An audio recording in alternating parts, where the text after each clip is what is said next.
Hi, thanks for coming to this video. How many times have I rebooted this channel now? This has to be the third or fourth time by now, I think, but let's not dwell on that. I'd rather just actually talk about a video game.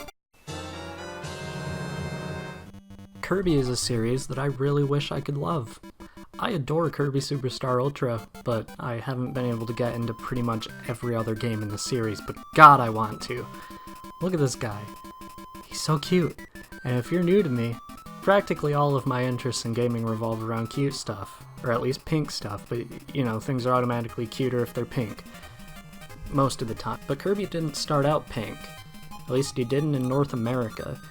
Kirby used to be whiter than I am, and that's something I didn't know was possible. So, supposedly Masahiro Sakurai, the guy who created Kirby and literally nothing else, wanted Kirby to be pink, but Shigeru Miyamoto, the guy who created Nintendo, wanted him to be yellow, so when Kirby's Dream Land was sent over to the States to be localized, the localization team didn't know what the heck to do, so they just made him white instead.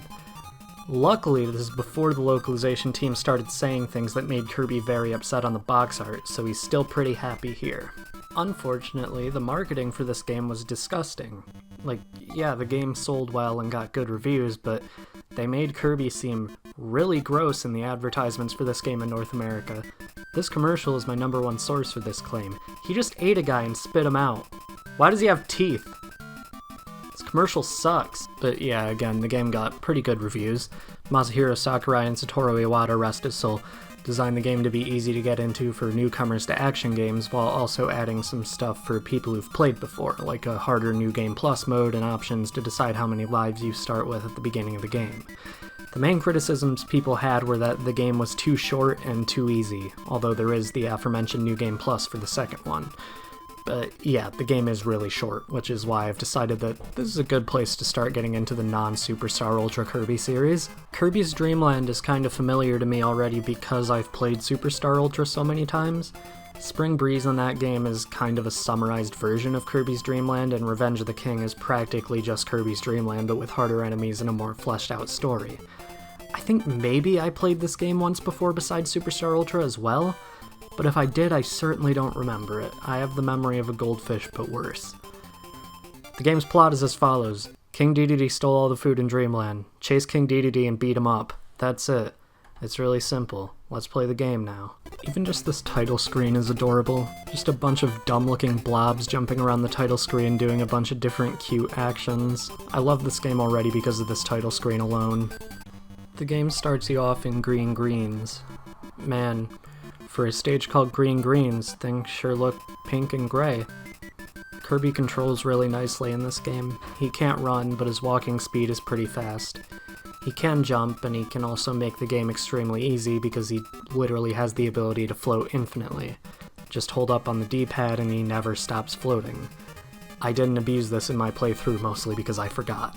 Something notable about Kirby in this game is that he doesn't have copy abilities. He can still eat enemies alive, but he can't steal their powers like he can in practically every single subsequent Kirby game. This means a lot of the variety you generally find in a Kirby game that makes it worth playing just isn't here. However, that doesn't really matter much because the game is short enough that you don't realize how little variety in the gameplay there really is until you've already beaten it. The first boss is Wispy Woods, and he sure exists. You just have to eat his apples and spit them back out at him. His only attack other than making apples fall is literally breathing on you, which is extremely easy to avoid. Something that's always bothered me about Wispy Woods is how sad he looks after you beat him. Look at his face. He looks like he just witnessed a puppy's death. I'm not supposed to feel bad for defeating a bad guy, Nintendo, but whatever. Who cares about that? Kirby dances on Wispy Woods' grave and heads off for the next level on a Warp Star. Castle Lololo is next, and there's not anything that significant about this level other than the fact that the Phantom masks from Mario 2 show up. You also get the microphone ability at the beginning of the game, so I guess there are technically some copy abilities. The boss at the end of the level is Lololo and Lalala, and this boss is pretty alright.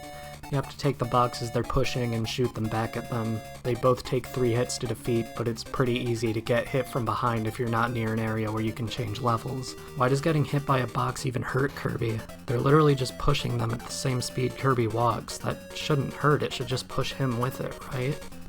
After that is Float Islands, which is also alright. There's once again nothing really significant, although you do get the spicy curry power-up in a boss fight against a blimp where you get infinite floating and more powerful attacks. This blimp was really difficult on my first attempt where I lost my first life of the playthrough, but I had a flawless victory on my second attempt, and that's what really counts, I think. I much prefer the fight against Kabula in Superstar Ultra, though. Bubbly Clouds. This is where this game is actually difficult to me.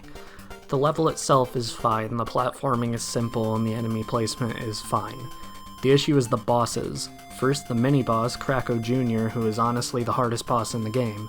There's so much going on that you have to avoid, and it's so easy to get hit multiple times if your reaction times are as terrible as mine. Eventually, after much struggle, I defeated him. Luckily, the boss at the very end of the level, Krako, is easier, but not by much. I didn't realize during this fight that you can avoid practically all of Krako's attacks just by floating above him, so I died a few times before finally actually defeating him. That was frustrating, but now we're on to the final level, Mount Dedede.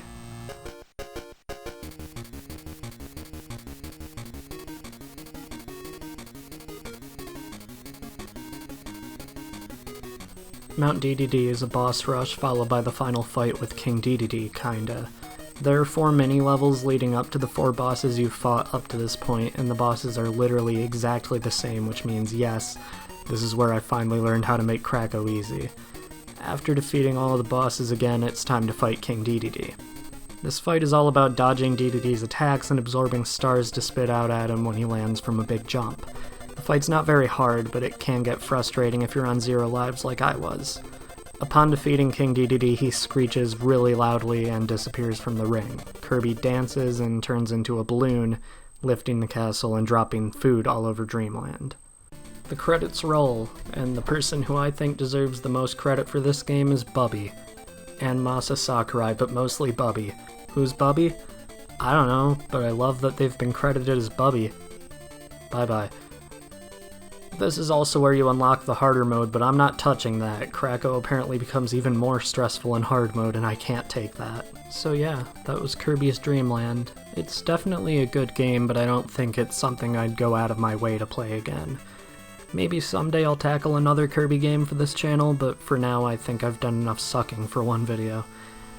If you want to see more stuff I've done, there's nothing else on this channel right now, but I have a Let's Play channel where I'm putting quite a bit of effort into my videos over there, so feel free to check those out if you want. Thanks for watching.